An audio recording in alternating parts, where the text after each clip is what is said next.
যশোরের শার্শা উপজেলায় উলাশী খাল পুনঃখননের উদ্বোধন করেছেন প্রধানমন্ত্রী তারেক রহমান। সরাসরি চলে যাচ্ছে সেখানে আছেন সহকর্মী নাজিয়া আফরিন। আমরা সরাসরি যুক্ত হচ্ছি তার সঙ্গে। নাজিয়া, কি দেখতে পাচ্ছেন এলাকাবাসীর মধ্যে উচ্ছ্বাস এবং খাল খনন কর্মসূচি সম্পর্কে আমাদের কি জানাবেন?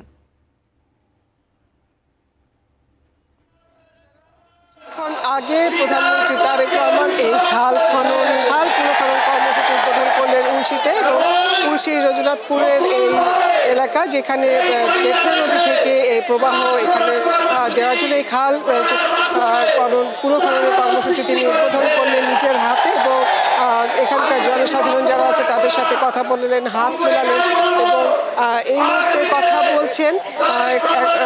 কথা বলছেন পানি সম্পদ মন্ত্রী শহীদুদ্দিন চৌধুরী।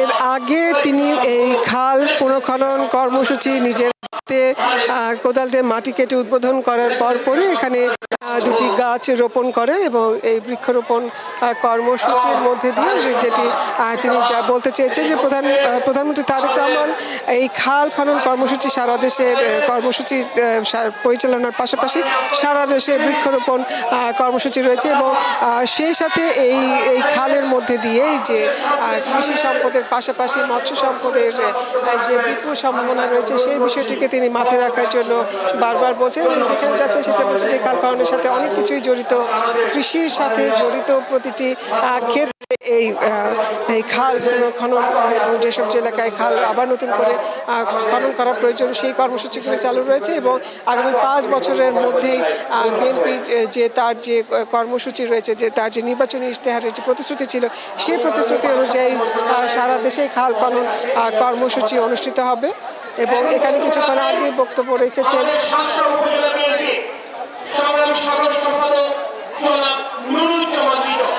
জ্বালানি প্রতিমন্ত্রী এবং এলাকার সরকার অনিন্দ ইসলাম অমিত। তিনি কথা বলেছেন, এবং তিনি যেটি বলেছেন যে এই এলাকার যশোর এলাকার যে বেশ কিছু অঞ্চল রঘুনাথপুর সহ যে এলাকাগুলোতে দেখা যায় যে যখন বন্যার সময় বর্ষা মৌসুমে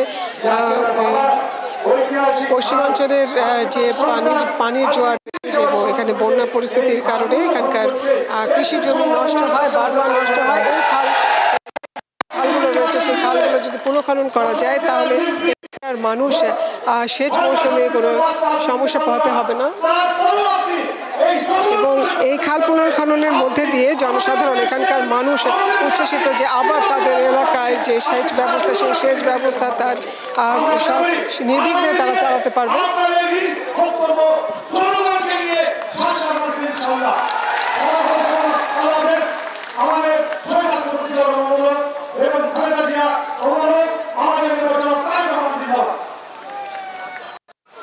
ধন্যবাদ।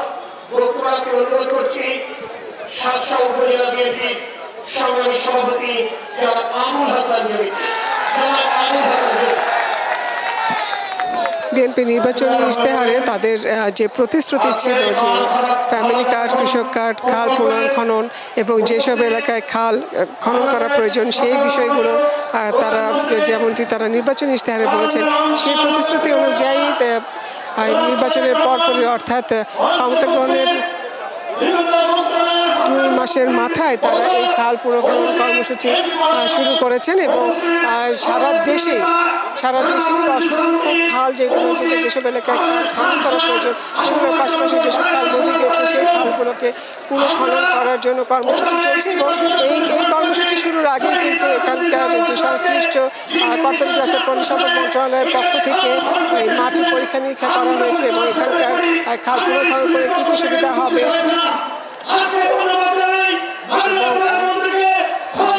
সেই কাজগুলো সম্পন্ন হয়েছে, এবং তার পরিপ্রেক্ষিতে এই কর্মসূচি শুরু হয়েছে। এবং এখানকার নেতাকর্মী যারা আছেন তারা বলছেন, এখানে যে সংশ্লিষ্ট মন্ত্রণালয়ে যারা আছেন তারাও বলছেন যে খাল পুনঃখননের মাধ্যমে এখানকার মানুষ কৃষিকাজ, সেচ ব্যবস্থার এক অভূতপূর্ব পরিবর্তন হবে। কিছুক্ষণের মধ্যেই প্রধানমন্ত্রী তারেক রহমান এখানে বক্তব্য রাখবেন মানুষের উদ্দেশ্যে।